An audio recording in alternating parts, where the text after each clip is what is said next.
예수님께서 이 아침에 부활하셨습니다. 사망의 권세를 깨트리고 우리의 죄를 사하시고 이제 새 생명 가운데 행하게 함을 오늘 아침에 이루셨습니다. 신자들에게서 가장 기쁜 날이 언제인가? 이 부활의 아침입니다.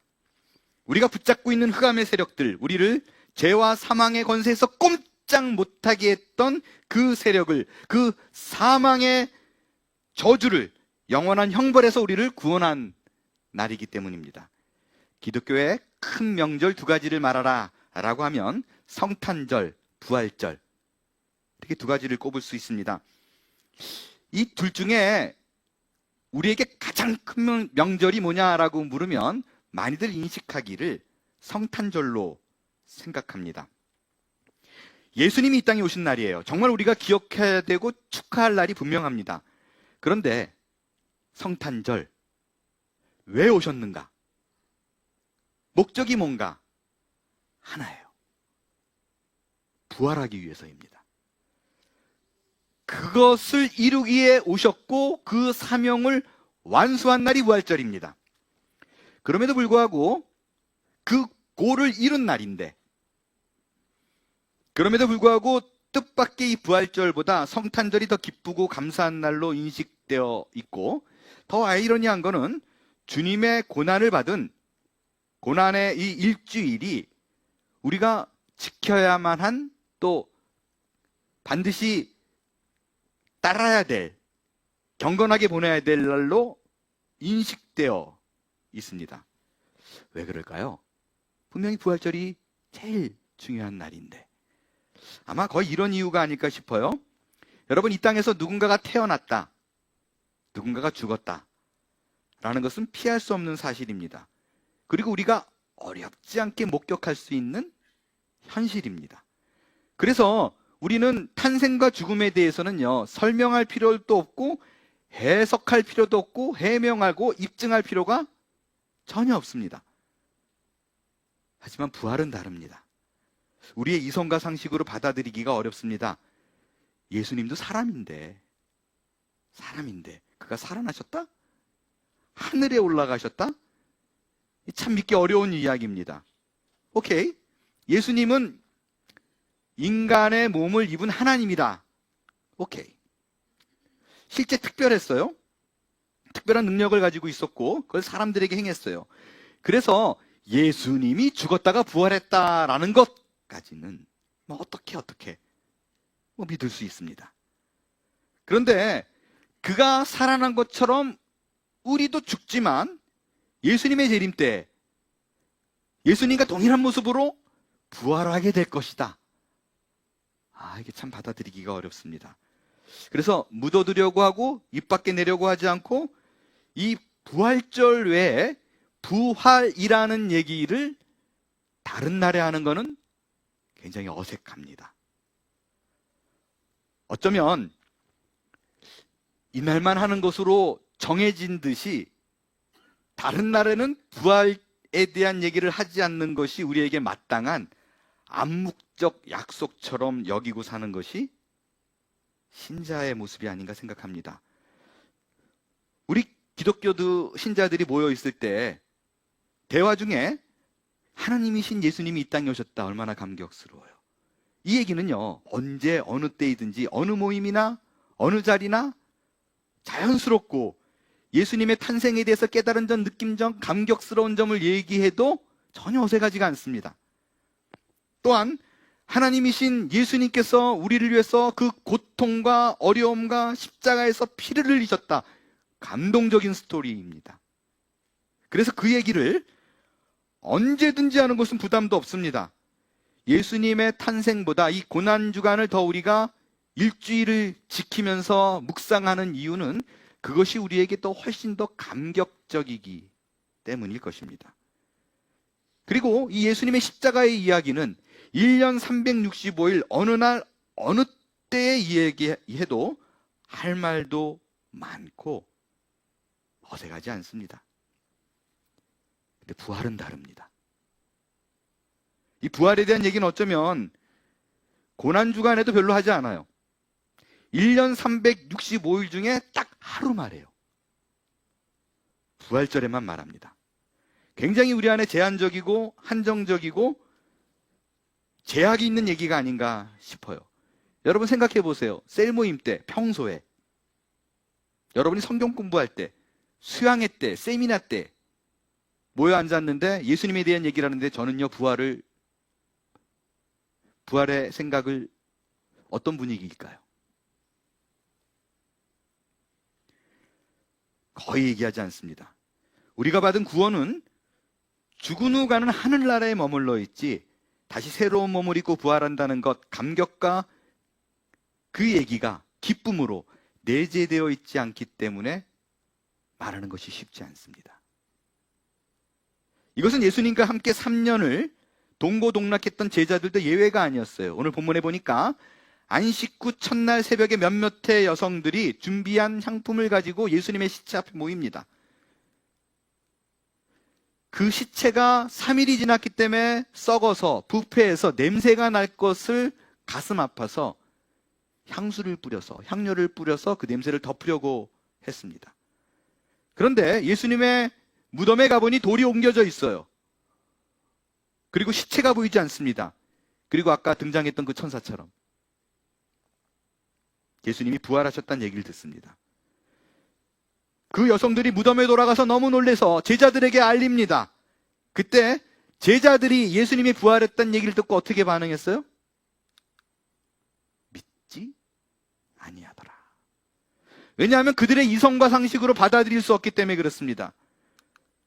그래서 우리는 어떻게든 기독교에서 부활을 말해야 되니까 이걸 어떻게 해석하고 받아들이는가? 가능한 이성과 상식이 용납하는 선에서 대화를 나눠요. 가장 타협하기 좋은 거, 영적인 부활이에요. 예수님의 부활은 인정했어요. 제가 예수님의 부활은 믿는다라고 말하지 않고 인정했다라고 표현하는 것도 다분히 의도적인 얘기입니다. 아무튼 예수님은 하나님이시기 때문에 그가 부활했다. 오케이, make sense. 그러나 부활했다라는 것이 우리는 실제적으로 죽었다가 다시 살아난다라고 생각하지 않아요. 영적인 부활입니다. 그 부활을 어떻게 적용하는가? 이 땅에서 아주 곤고하고 어렵고 죽음 직전에 몰려있는 상황이 일어났을 때 누가 뭐래도 답이 없고 거반 죽은 거나 다름없어요. 재기하는 건 말이 안 돼요. 근데 기적이 일어났어요. 그에게 그 어려움을 해결할 수 있는 일이 벌어졌어요. 그러면 그가 기뻐하는 모습 보고 아유 부활했네. 물질적으로나 상황적으로나 부족한 것이 없는 사람들이 영적으로 눌려서 헤어나지 못해요. 병원에 가도 해결이 안 돼요. 근데 어느 날 주일날 와가지고 성경 말씀을 들었는데 갑자기 이 친구가 밝아졌어요. 그러면 죽었다 살아난 거예요. 여러분, 이런 영적인 부활도 우리에게 있습니다. 큰 복 중에 하나임은 분명합니다. 그러나 주님께서 약속하신 부활은 그런 것이 아니에요. 우리 신자들은 때가 되면 죽을 것이요 때가 되면 육체적인 부활이 있다라는 것입니다. 우리가 믿는 부활은 예수님이 다시 사신 것을 믿는 것이고 우리도 마찬가지로 죽은 이후에는 다시 산다는 것입니다. 여러분, 기독교 신앙의 가장 절정인 이거를 믿지 못하면 헛겁니다. 가짜입니다. 이것이 빠진 믿음은 모든 것을 다 믿고 모든 것을 열정적으로 은혜 받는다고 해도 헛것입니다. 기독교 신자는 이걸 믿는 거예요. 이걸 사도 바울이 고린도전서 15장에서 이렇게 얘기합니다. 그리스도께서 죽은 자 가운데서 다시 살아나셨다 전파되었거늘 너희 중에서 어떤 사람들은 어찌하여 죽은 자 가운데서 부활이 없다 하느냐? 그리스도께서 만일 다시 살아나지 못하셨으면 우리가 전파하는 것도 헛것이요 너희 믿음도 헛것이다. 이거 못 믿으면 헛거예요. 기독교 신앙은 내가 예수를 믿었더니 현재 어려움이 있는데 진짜 하나님이 복을 주셔서 거기서 벗어났어가 아닙니다. 예수님이 사망의 권세를 이기셨다는 것, 사망이라는 가장 두려움 끝자락에 있는 것을 깨버리셨다는 것, 그래서 믿는 자는 그 일을 우리가 겪는다는 것, 사망을 부수고 부활한다는 것. 이게 기독교 신앙입니다. 근데 그거를 실제로 믿어도요, 내 앞에 어려움이 있을 때 이겨내는 건 쉽지 않아요. 정말로 난 죽으면 부활한다는 걸 믿어요. 차라리 그래서 죽었으면 좋겠는데 자살할 수는 없잖아요. 근데 오늘 주어진 내 현실이 너무나 어려워요. 하나님이 원망스러워요. 너무 힘들어요. 이럴 때 신자는 어떻게 버텨내야 되는가? 어떻게 믿음으로 이겨낼 수 있을까? 그 답이 7절에 있어요. 우리 7절을 한 목소리로 같이 읽겠습니다. 시작!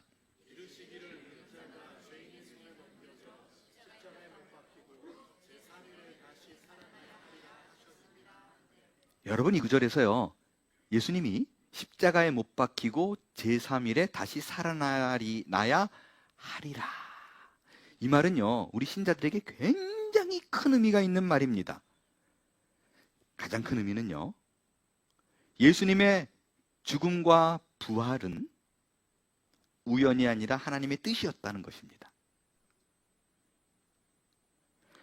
반드시 벌어져야 될 일이 벌어졌다는 거예요. 예수님이 공궁에 몰려서 달리실 적에 하나님이 당황하거나 곤욕스럽게 여기거나 이 일로 인해서 그때 비로소 해결책을 찾아 나섰다라는 것이 아니에요. 그분의 계획이 십자가였었어요. 특별히 하리라라는 말이 우리에게 주는 의미는 특별합니다. 헬라어로 데이라는 단어인데, 제가 이 하리라라는 단어를 사전에서 찾아보니까 1차적 의미가 뭐냐면요, 필요하다라는 뜻입니다. 그리고 의무가 있다, 옳고 적합하다, 영어로는 must라고 번역했어요. 반드시 일어나야 된다, 반드시 해야 한다. 그러니까 여러분, 예수님의 죽음, 부활은 필요한 일이요, 해야 될 일이요, 반드시 벌어졌어야 될 일입니다. 부활만이 아니라 죽음 그리고 부활. 죄인의 손에 예수님이 넘겨지고 십자가에 못 박히고 다시 살아나는 일은 하나님이 정하신 일이고, 이 과정, 이 순서를 반드시 스킵할 수 없다. 여러분, 이 사실은 우리에게 엄청난 충격과 함께 놀라운 감사와 희망이 있는 말입니다. 예수님은 하나님의 아들이에요. 근데 하나님께서는 그 하나밖에 없는 아들이기 때문에 특별 대우를 해서 너무 고통스러우니까, 그래, 겟세마네에서 예수님이 이 잔을 옮기시옵소서, 너만큼 나도 힘들다, 안 되겠다, 스킵 안 하셨다고요. 쉽게 돌아갈 수 있게 하거나 생략하지 않고 아들이 그 길을 걸어가는 길을 끝까지 밀어붙이셨어요. 아니, 그 길을 걸어야만 한다. 헬라어 데이. 왜 그러셨을까요? 우리도 이 땅의 삶에서 삶의 일은 그 길이 이어지기 때문에 그렇습니다. 그래서 우리에게 예수님을 통해서 신자란 무엇인가, 우리의 인생은 무엇인가를 보여주셨어요. 여러분, 예수를 믿는다는 거, 예수를 믿는 순간 내게 주어진 어려움과 공고함과 땅을 치는 아픔 피해가지 않습니다. 우리 역시 그 길을 걷게 될 거예요. 그것이 이 땅의 공고함입니다. 그럼에도 불구하고 하나님께서 예비하고 준비된 길이라는 것을 믿으면, must라는 걸 믿으면, 이 일이 내게 필요한 일이라는 걸 믿으면 우리는 당황하지 않습니다. 곤욕스럽지도 않고 절망할 이유가 없습니다. 왜냐하면 이 과정을 예수님이 겪어서 보여주시면서 그것이 신자의 길이라고 말해주셨기 때문입니다. 우리 역시 내 앞에 놓인 당면한 길은 하나님이 당황스러운 일이 없어요. 계획한 일이고 보고 계시고, 그분도 너무 힘들지만 마치 예수님의 겟세마네 기도를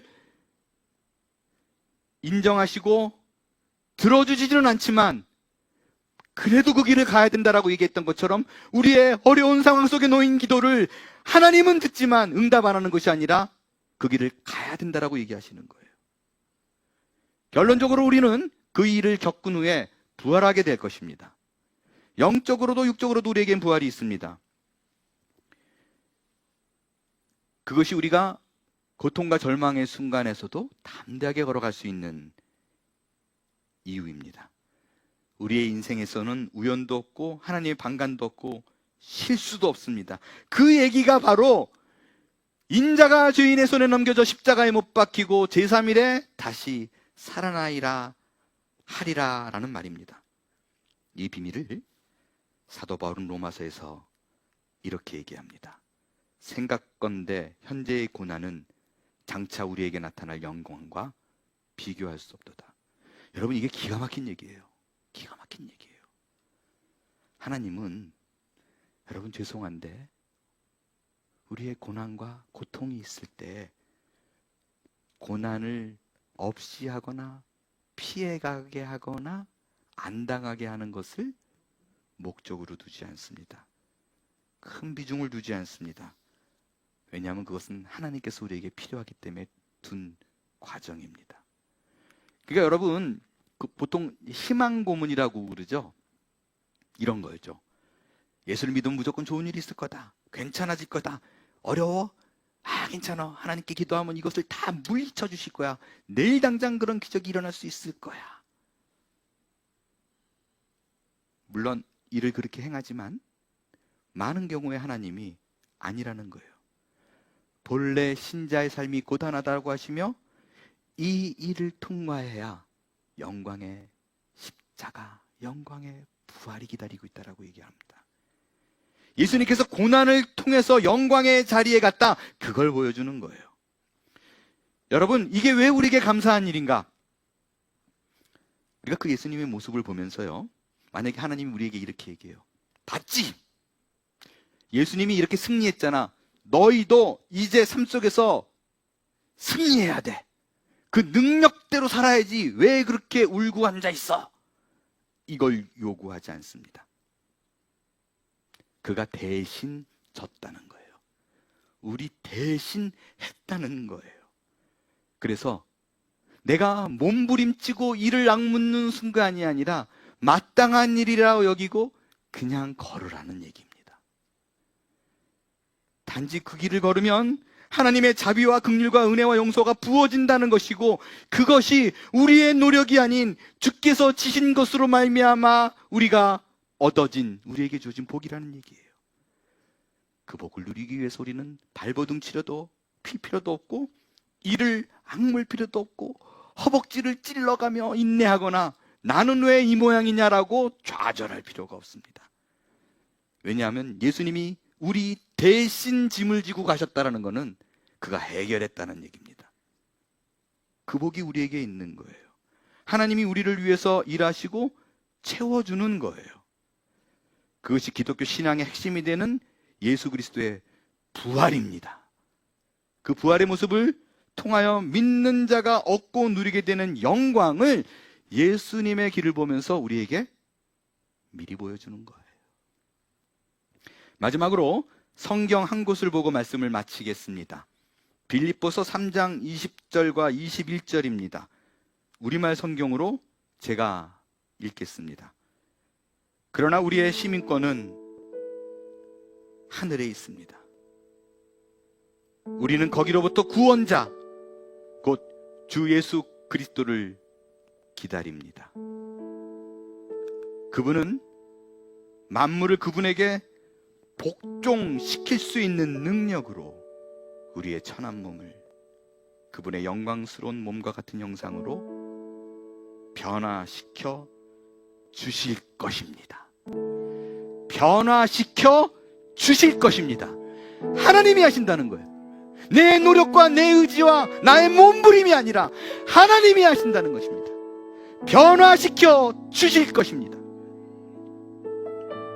여러분, 기독교 신앙을 가진다는 것은 하나님의 영광을 아는 것입니다. 예수 그리스도의 권세를 아는 것이고, 그분이 만물을 복종시킬 수 있는 능력의 하나님이라는 것입니다. 우리가 그분처럼 영광스러운 형상으로 변화되는 것은 내 힘이 아니라 그분의 능력입니다. 이제 내게 주어진 운명은 보상이 아니라 은혜임을 기억하시고, 예수님이 고난받고 부활하신 이유는 우리로 하여금 본인이 이런 일을 행할 것이라는 것과 손수 걸어갈 길을 우리에게 보여주시며, 이제 죽음과 고난과 그 십자가에서 박차고 일어나 영광의 길이 있다는 것을 믿고 부활을 선포하며 우리에게 주어진 생명의 복을 다 누리는 저와 여러분이 다 될 수 있게 되기를 바랍니다. 일어나 찬양하겠습니다.